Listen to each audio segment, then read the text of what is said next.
Few years back thinner eyebrows ആയിരുന്നു ഭയങ്കര ട്രെൻഡിൽ നിന്നത്. അതായത് നമ്മളൊരു ബ്യൂട്ടി പാർലറിലോ സാലൂണിലോ പോയിട്ട് ഐബ്രോസ് നല്ല തിന്നായിട്ട് ത്രെഡ് ചെയ്ത് ഷാർപ്പായിട്ട് ഇങ്ങനെ വെക്കും. അപ്പോൾ അതായിരുന്നു നല്ല ട്രെൻഡിൽ നിന്നിരുന്നത്. എന്നാൽ ഇപ്പം നമ്മൾ ഏത് സെലിബ്രിറ്റീസിനെ എടുത്ത് നോക്കിയാലും നമുക്ക് നല്ല തിക്കർ ഫുള്ളറായിട്ടുള്ള ഐബ്രോസ് അവർ മെയിൻറ്റെയിൻ ചെയ്യുന്ന കാണാം. എന്തുകൊണ്ടാണ് അങ്ങനെ? ഐബ്രോസ് എന്ന് പറയുന്നത് നമ്മുടെ ഫേസ് ഫ്രെയിം ചെയ്യുന്നൊരു ഫാക്ടറാണ്. നമുക്ക് നല്ല തിക്കറായിട്ട് ഫുള്ളറായിട്ടുള്ളൊരു ഐബ്രോസ് ഉണ്ടെങ്കിൽ തന്നെ നമുക്കൊരു ഡൾ ലുക്കൊക്കെ മാറി ഒരു ബ്രൈറ്റൻ ലുക്ക് അപ്പം തന്നെ കിട്ടും. അതാദ്യത്തെ കാര്യം. അതായത് നിങ്ങൾ ചെയ്ത് നോക്കിയാൽ മതി. വൺ സൈഡ് ഐബ്രോ മാത്രം നിങ്ങളൊന്ന് നല്ല രീതിയിൽ ഫില്ല് ചെയ്ത് ഷേപ്പ് ചെയ്ത് ഒന്ന് നോക്കിയാൽ, ത്രെഡ് ചെയ്യണ കാര്യമല്ല ഞാൻ പറയുന്നത്, ഫില്ല് ചെയ്ത് ജസ്റ്റ് നമ്മൾ ഐബ്രോസ് കോംബ് ചെയ്യുന്ന ആ ഒരു ബ്രഷിൽ അത് വെച്ച് ജസ്റ്റ് ഒന്ന് ചെയ്ത് നോക്കിയാൽ തന്നെ നമുക്ക് മനസ്സിലാവും ഭയങ്കരമായിട്ടൊരു ലിഫ്റ്റിംഗ് നമുക്ക് ഫേസിന് കിട്ടും. പിന്നെ ഐബ്രോസിൻ്റെ ഇമ്പോർട്ടൻസ് എന്താണ്? നമുക്ക് മേക്കപ്പിൻ്റെ യൂസ് നല്ലോണം റെഡ്യൂസ് ചെയ്യാൻ പറ്റും.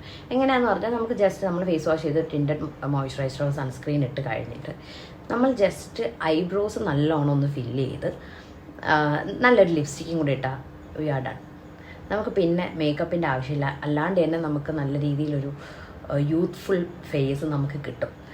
ഭയങ്കര അട്രാക്റ്റീവായിട്ടുള്ളൊരു ഫേസ് നമുക്ക് കിട്ടാൻ വേണ്ടി ഹെൽപ്പ് ചെയ്യും. സെലിബ്രിറ്റീസ് എങ്ങനെയാണ് ഈ ലുക്ക് ഒന്ന് മെയിൻറ്റെയിൻ ചെയ്ത് പോകുന്നത്? അവർ ഡിഫറെൻറ്റ് പ്രൊസീജിയേഴ്സ് ചെയ്തിട്ടാണ് അവർ ഈ ലുക്ക് ഇങ്ങനെ thicker and Fuller eyebrows maintain ചെയ്ത് പോകുന്നത്. അവർ ചെയ്യുന്ന മെയിനായിട്ടുള്ളൊരു 3 പ്രൊസീജിയേഴ്സ് എന്ന് പറയുന്നത്, ആദ്യത്തേത് മൈക്രോ ബ്ലേഡിങ്, അത് നിങ്ങൾക്ക് എല്ലാവരും കേട്ടിട്ടുണ്ടാവും. പിന്നെ ബ്രോ ലാമിനേഷൻ എന്ന് പറഞ്ഞൊരു ടെക്നിക്കുണ്ട്. അതുപോലെ തന്നെ മൈക്രോ ഷെയ്ഡിങ് എന്ന് പറഞ്ഞൊരു ടെക്നിക്കും ഉണ്ട്.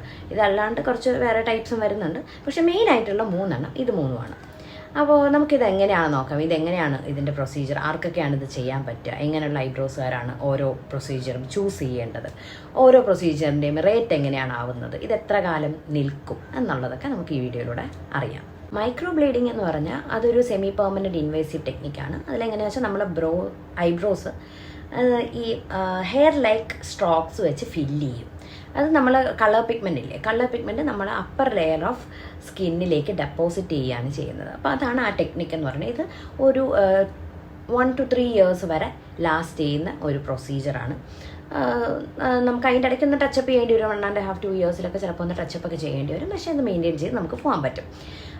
ഇത് നമ്മൾ എങ്ങനത്തെ ടൈപ്പ് ആളുകൾക്ക് ചെയ്യാമെന്ന് പറഞ്ഞാൽ, ഈ ഓവർ പ്ലക്ക് ചെയ്തിട്ടുള്ള, നമ്മൾ നല്ലോണം ത്രെഡ് ചെയ്ത് അല്ലെങ്കിൽ ഓവർ പ്ലക്ക് ചെയ്ത് ഹെയർ പലയിടത്തും ഗ്രോത്ത് വരാത്ത കുറേ സ്പേസ് ഉള്ള ഐബ്രോസ് ഇല്ല, അങ്ങനത്തെ ഐബ്രോസിന് ഈ മൈക്രോ ബ്ലേഡിങ് എന്ന് പറയുന്ന ടെക്നിക്ക് വളരെ യൂസ്ഫുള്ളാണ്. നിങ്ങൾ എവിടെ നിന്ന് ചെയ്യാമെന്ന് ചിന്തിക്കുന്നതിന് മുന്നേ നിങ്ങൾ ചെയ്തവരെടുത്ത് ചോദിക്കുക, പർട്ടിക്കുലർ സ്ഥലത്തൊക്കെ ഈ ഒരു ക്ലിനിക്കിൽ നിന്ന് ചെയ്യാം എന്ന് തീരുമാനിക്കുകയാണെങ്കിൽ അതിന് മുന്നേ അവർ ചെയ്ത 2-3 പേരെടുത്ത് ചോദിക്കുക എന്താണ് അവരുടെ റിവ്യൂ എന്ന് ചോദിക്കുക. കാരണം നമ്മൾ നല്ല സ്ഥലത്തു നിന്ന് ചെയ്തില്ലെങ്കിൽ ഈ കളർ ഫെയ്ഡായി ഒരു ഗ്രേ ടോണിലേക്ക് പോകാനുള്ള ചാൻസ് ഉണ്ട്.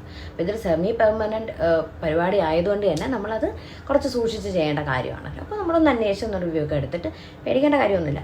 എല്ലായിടത്തും മിക്കവാറും നല്ല സ്ഥലങ്ങളാണുള്ളത്. അപ്പോൾ ഒന്നുകൊണ്ട് അന്വേഷിച്ചിട്ട് ചെയ്യുക. ആൻഡ് ഇതിൻ്റെ കോസ്റ്റ് വരുന്നത് പല ക്ലിനിക്ക് അനുസരിച്ച് മാറി മാറി വരും. എന്നാലും ഒരു 15K 20K 25K വരെയൊക്കെ പോകുന്നതുണ്ട്. അപ്പോൾ ഇതൊരു കോസ്റ്റ്ലിയർ പ്രൊസീജിയറാണ്. അപ്പോൾ അത് എന്നാൽ സെമി പെർമനൻറ്റ് ടെക്നിക്കുമാണ്. അടുത്ത പ്രൊസീജിയർ എന്ന് പറയുന്നത് ബ്രോ ലാമിനേഷനാണ്. ബ്രോ ലാമിനേഷൻ എന്ന് പറയുന്ന ഒരു നോൺ ഇൻവേസീവ് ആയിട്ടുള്ള ടെക്നിക്കാണ്. നമ്മുടെ സ്കിന്നിൽ ഇങ്ങനെ മുറിവോ അങ്ങനെയൊന്നും വരുന്നില്ല.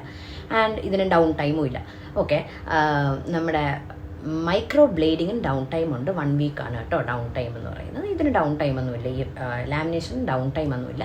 പക്ഷേ ഇത് ചെയ്യാൻ പറ്റുന്നത് ഒരു മീഡിയം ടു തിക്കർ ഐബ്രോസ് ഉള്ളവർക്കാണ് ഈ പ്രൊസീജിയർ ബെറ്റർ ആയിട്ടുള്ളത്. കാരണം നമ്മൾ ഇതിനകത്ത് ഇങ്ക് ഒന്നും ഫില്ല് ചെയ്യാനില്ല. ഇതൊരു കെമിക്കൽ ട്രീറ്റ്മെൻ്റ് ആണ്. അതിൽ നമ്മുടെ ബ്രോ നല്ല ബ്രഷ്ഡ് ഫീലായിട്ട് നല്ല ഈ മുകളിലേക്ക് ഇങ്ങനെ നല്ല രീതിയിൽ ചീകി വയ്ക്കുമ്പോൾ എങ്ങനെ ഇരിക്കും അങ്ങനെ തന്നെ ഇരിക്കും ഒരു 4 to 6 വീക്ക്. അത് കഴിയുമ്പോൾ നമ്മൾ വീണ്ടും പോയി ഒന്ന് ടച്ചപ്പ് ചെയ്യേണ്ടി വരും. അങ്ങനെയാണ് ഈ പ്രൊസീജിയർ പോവുക. ഇതും ഒരു റേറ്റ് എന്ന് പറയുന്ന ഒരു 2500 to 4000 5000 വരെ റേറ്റ് വരാം ഇതിന്. പക്ഷേ ഇതൊരു സെമി പെർമനൻറ്റ് ടെക്നിക്കൊന്നുമല്ല. വളരെ പെട്ടെന്ന് തന്നെ ഒരു 4 to 6 വീക്ക് വരെ ലാസ്റ്റ് ചെയ്യും. അപ്പോൾ നിങ്ങൾക്ക് മനസ്സിലാവുമല്ലോ എങ്ങനെയാണെന്ന്. പക്ഷെ നല്ല ഭംഗിയായിരിക്കും. അടുത്ത പ്രൊസീജിയറാണ് മൈക്രോ ഷെയ്ഡിങ്. മൈക്രോ ഷെയ്ഡിങ് എന്ന് പറഞ്ഞാൽ നമുക്ക് ഒരു സോഫ്റ്റ് പൗഡേർഡ് ലുക്കാണ് നമുക്കിത് ചെയ്ത് കഴിയുമ്പോൾ കിട്ടുന്നത്. മൈക്രോ ബ്ലേഡിങ്ങിൽ നമുക്കൊരു സ്ട്രോക്ക് പോലെ ചെയ്ത് നമുക്ക് ഓരോ ഹെയർ സ്ട്രാൻഡ്സ് ഇങ്ങനെ നല്ല വിസിബിളായിട്ട് കാണുമെങ്കിൽ ഇതിലൊരു പൗഡേർഡ് ലുക്കാണ്. കുറച്ചുകൂടി ഈസി ആയിട്ട് മനസ്സിലാക്കണമെങ്കിൽ നമുക്ക് മേക്കപ്പ് ചെയ്യില്ലേ, നമ്മൾ ഐബ്രോ മേക്കപ്പ് ചെയ്യുമ്പോൾ ഐബ്രോ ഫില്ല് ചെയ്യുമ്പോൾ നമുക്ക് എന്ത് ലുക്കാണ് കിട്ടുന്നത്, ആ ലുക്കാണ് മൈക്രോ ഷെയ്ഡിങ് ചെയ്യുമ്പോൾ കിട്ടുന്നത്. അതായത് നിങ്ങൾക്ക് എല്ലാ ദിവസവും ഇങ്ങനെ ഐബ്രോ ഫില്ല് ചെയ്യാനൊന്നും വയ്യ, പെൻസിൽ വെച്ച് ഷെയ്ഡ് ചെയ്യാനൊന്നും വയ്യ എന്നുള്ളവരാണ്, എന്നാൽ ആ മേക്കപ്പ് ചെയ്ത ലുക്ക് കിട്ടണം എന്നുള്ളവർക്ക് മൈക്രോ ഷെയ്ഡിങ് ഒരു നല്ല ഓപ്ഷനാണ്. ആൻഡ് പിന്നെ ഈ ഓയിലി സ്കിന്നുള്ളവർക്കും സെൻസിറ്റീവ് സ്കിന്നുള്ളവർക്കും മൈക്രോ ബ്ലേഡിങ്ങിൽ നമ്മൾ ആ ഇങ്ക് ഹോൾഡ് ചെയ്യുന്നത് കുറവാണ്. അപ്പോൾ അങ്ങനെയുള്ളവർക്കും ഈ മൈക്രോ ഷെയ്ഡിങ് എന്ന് പറയുന്ന ഓപ്ഷൻ ചൂസ് ചെയ്യാവുന്നതാണ്. ഇതിൻ്റെ കോസ്റ്റ് അറൗണ്ട് ഒരു 10,000 to 20,000 ഇടയ്ക്കാണ് വരിക. ആൻഡ് ലാസ്റ്റ് ചെയ്യുന്നത് ഒരു 1 to 3 years ലാസ്റ്റ് ചെയ്യും. പക്ഷേ എന്താണ് മൈക്രോ ബ്ലേഡിങ് പോലെ തന്നെ ലാസ്റ്റ് ചെയ്യും. പക്ഷേ നമ്മൾ എന്താണ് ടച്ചപ്പ് ചെയ്യേണ്ടി വരും. ഇടയ്ക്ക് ഒരു 1.5 years 2 years നമ്മളൊന്ന് ടച്ചപ്പ് ചെയ്യേണ്ടി വരും. പിന്നെ ഇനി ഇതൊന്നും ചെയ്യാൻ താല്പര്യമില്ലാത്ത കുറേ പേര് കാണുമല്ലോ. ഒന്നെങ്കിൽ ഇങ്ങനെ ബഡ്ജറ്റ് ഇതിന് വേണ്ടി ചിലവാക്കാൻ വയ്യാത്തവർ കാണും, അല്ലെങ്കിൽ ഓക്കെ എനിക്ക് ഇത്രയും ബഡ്ജറ്റ് ചിലവാക്കി ഇപ്പോൾ ചെയ്യാൻ പറ്റാത്തവർ കാണുമല്ലോ. അവർക്കുള്ള കുറച്ച് കാര്യങ്ങളാണ്, ടിപ്സാണ് ഇനി പറയാൻ പോകുന്നത്. അതായത് നിങ്ങൾക്ക് ചെയ്യാൻ പറ്റുന്നത്, നിങ്ങൾക്ക് ഐബ്രോ ജെൽസ്, ഐബ്രോ സെറംസ് ഒക്കെ വാങ്ങിക്കാൻ കിട്ടും. ഞാൻ കുറച്ച് സെറംസ് ഞാൻ ഡിസ്ക്രിപ്ഷനിൽ മെൻഷൻ ചെയ്തിട്ടുണ്ടാവും. അപ്പോൾ ഈ സെറംസ് നിങ്ങൾക്ക് ഐബ്രോസിൽ യൂസ് ചെയ്യാം. യൂസ് ചെയ്യുമ്പോൾ നിങ്ങൾ ശ്രദ്ധിക്കേണ്ട കാര്യം, നിങ്ങൾ ഐബ്രോ ത്രെഡ് ചെയ്യാണ്ടിരിക്കുക. അഥവാ നിങ്ങൾക്ക് ത്രെഡ് ചെയ്യണമെന്നുണ്ടെങ്കിൽ നിങ്ങൾക്ക് ഈ അടിയിലത്തെ ഈ പോർഷനില്ലേ അവിടെ മാത്രം നിങ്ങൾക്ക് ഒന്ന് എക്സ്ട്രാസ് വളർന്നത് മാത്രം ത്രെഡ് ചെയ്യാം. ബാക്കി മുകളിലത്തെ പാർട്ടൊന്നും ത്രെഡ് ചെയ്യാണ്ട് നിങ്ങളൊന്ന് മെയിൻറ്റെയിൻ ചെയ്യും. എന്നിട്ടൊന്ന് 6 months അതൊന്ന് വളരട്ടെ, ഐബ്രോസ് ഒന്ന് വളരട്ടെ, അതിന് വേണ്ടി ടൈം കൊടുക്കും. അപ്പോൾ ഇതാണ് ഒരു മാർഗം. ഈ പ്രൊഡക്ട്സ് നിങ്ങൾക്കൊന്ന് ട്രൈ ചെയ്ത് നോക്കാം. ഇനി നിങ്ങൾക്ക് ഈ ഒരു കൈൻഡ് ഓഫ് പ്രൊഡക്ട്സ് ഒന്നും യൂസ് ചെയ്യേണ്ട, അതൊന്നും വാങ്ങിക്കാൻ താല്പര്യമില്ലാത്തവരാണെങ്കിൽ നിങ്ങൾക്ക് ഒരു DIY വേണമെങ്കിൽ കാസ്റ്റർ ഓയിൽ യൂസ് ചെയ്യാം. കാസ്റ്റർ ഓയിൽ നിങ്ങൾ കേട്ടിട്ടുണ്ടാകും, പക്ഷേ നിങ്ങൾ യൂസ് ചെയ്യുമ്പോൾ കാസ്റ്റർ ഓയിലിൻ്റെ കൂടെ ഒരു 1 to 2 drop ഓഫ് റോസ്മേരി ഓയിലും കൂടെ ആഡ് ചെയ്യുക. ആഡ് ചെയ്തിട്ട് നല്ലോണം ഐബ്രോസിൽ പുരട്ടി കൊടുക്കുക. ഐബ്രോസ് പുരട്ടുമ്പോൾ നമ്മൾ ഈ ഐബ്രോസ് ഫില്ല് ചെയ്യുമ്പോൾ യൂസ് ചെയ്യുന്ന ഈ ബ്രഷില്ലേ, ഈ ബ്രഷ് വെച്ച് നല്ലോണം അപ്വേർഡ് ഡയറക്ഷനിൽ നല്ലോണം ചീകി കൊടുക്കുക.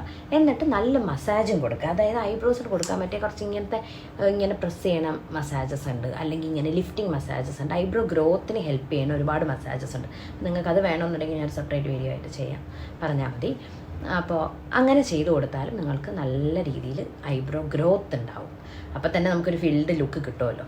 ഇനി ഇതൊന്നും വയ്യാത്തവരാണെങ്കിൽ നിങ്ങളൊന്നും ചെയ്യണ്ട, ജസ്റ്റ് ഒരു പെൻസിലെടുത്ത് ഫില്ല് ചെയ്യുക, അത്രേ ഉള്ളൂ. പക്ഷേ എപ്പോഴും ഐബ്രോ നല്ല ഡിഫൈൻഡ് ആയിട്ട് വെക്കാൻ വേണ്ടി ശ്രദ്ധിക്കുക. ഇന്നത്തെ വീഡിയോ നിങ്ങൾക്ക് യൂസ്ഫുൾ ആണെന്ന് ഞാൻ പ്രതീക്ഷിക്കുന്നു. അതായത് നമുക്ക് ഐബ്രോസ് നല്ലോണം വെച്ച് നമുക്ക് അധികം മേക്കപ്പ് ഒന്നും ചെയ്യാണ്ട് നല്ല കോൺഫിഡൻ്റ് ആയിട്ട് പുറത്തിറങ്ങാൻ പറ്റിയത് നല്ലതല്ലേ. അപ്പോൾ നിങ്ങൾ ഐബ്രോസ് നല്ലോണം ടേക്ക് കെയർ ചെയ്യുക. കുറച്ച് ടൈമൊക്കെ അതിന് വേണ്ടി കൊടുക്കൂ, സെൽഫ് കെയർ ടൈം ഉണ്ടല്ലോ. അപ്പോൾ ഇതിനൊക്കെ കുറച്ചൊരു എത്ര മിനിറ്റ് വേണം, മാക്സിമം നമുക്കൊരു 5 minutes മതി ഐബ്രോസ് ഒന്ന് ടേക്ക് കെയർ ചെയ്യാൻ പോരെ. അപ്പോൾ അതിന് ഒന്ന് ടൈം കണ്ടെത്തി അതിന് വേണ്ടി കുറച്ച് ശ്രമങ്ങൾ നമ്മളെ ഭാഗത്തു നിന്നും കൂടെ എടുത്താൽ നല്ല രീതിയിൽ തന്നെ ഐബ്രോസ് മെയിൻറ്റെയിൻ ചെയ്യാൻ പറ്റും. ഇനി നിങ്ങൾക്ക് പ്രൊസീജിയേഴ്സ് അഫോർഡ് ചെയ്യാൻ പറ്റുന്ന ആളാണെങ്കിൽ പ്രൊസീജിയേഴ്സും ട്രൈ ചെയ്യാം, അതും നല്ലൊരു ഓപ്ഷനാണ്. അപ്പോൾ അടുത്ത വീഡിയോയിൽ കാണുന്നവരെ ബൈ.